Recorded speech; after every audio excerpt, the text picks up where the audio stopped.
बस्तर में बारिश थम चुकी है और नदी नालों का जलस्तर भी खतरे के निशान से नीचे पहुंचना शुरू हो गया है। बावजूद इसके बड़ा इलाका एक ऐसा है जहां पर अभी भी बाढ़ की आपदा की वजह से गांव टापू में ही तब्दील है।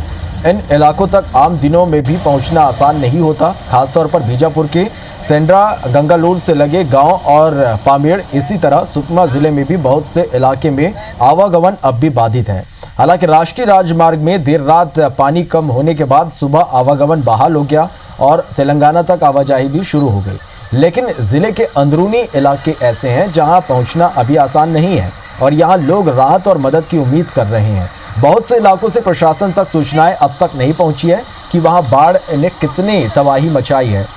समूचे बस्तर में सैकड़ों गांव अलग अलग जिलों में न केवल प्रभावित हुए बल्कि यहां कच्चे मकान सबसे ज्यादा क्षतिग्रस्त हुए हैं। 2 लोगों की बाढ़ आपदा के दौरान मौत की भी जानकारी मिल रही है।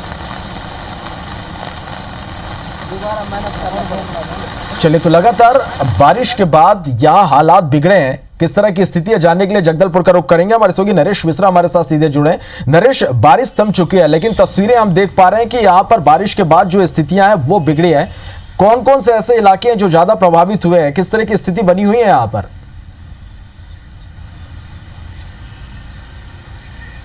देखिए, सबसे ज़्यादा प्रभावित बीजापुर और सुकमा ज़िले का इलाका हुआ और इनमें अधिकांश अभी भी ऐसे बहुत से इलाके हैं, विशेष तौर पर नक्सल प्रभावित इलाकों के रूप में इनको जाना जाता है, जहां पर अभी भी आवागमन सामान्य नहीं है। उन इलाकों में ग्रामीण पिछले पखवाड़े भर से, क्योंकि बारिश रुक रुक कर होती रही और फिर पिछले 10 दिनों में काफ़ी ज़्यादा बारिश हुई, ये इलाके टापू और लगभग जलमग्न रहे। तो इन इलाकों से अभी बहुत से रिपोर्ट्स भी नहीं आई हैं। मिरतुर, पामेड़, सेंड्रा, जगरगुंडा और किस्टाराम से लगे हुए जो इलाके हैं, इन इलाकों की अगर आप बात करें तो यहाँ हालात अभी भी काफ़ी ख़राब हैं।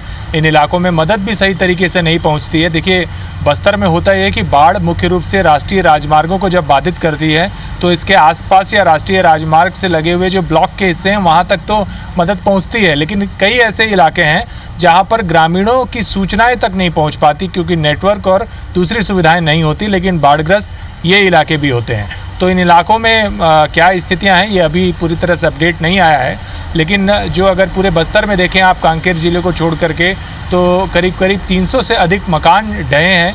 2 लोगों की मौत की जानकारी आई है और भी जो लोग हैं वो बहुत से लोग इससे प्रभावित या उनके मकानों को नुकसान हुआ है, इस तरह की सूचनाएं आई हैं। पर फिलहाल राहत की बात यह है कि बारिश थम गई है और अब जो प्रमुख जो मार्ग थे वो खुल गए हैं। चले, तो फिलहाल तो राहत यही है, लेकिन कई गांवों में भारी नुकसान इस बारिश की वजह से हुई है। बहुत बहुत शुक्रिया नरेश इस पूरी जानकारी के लिए।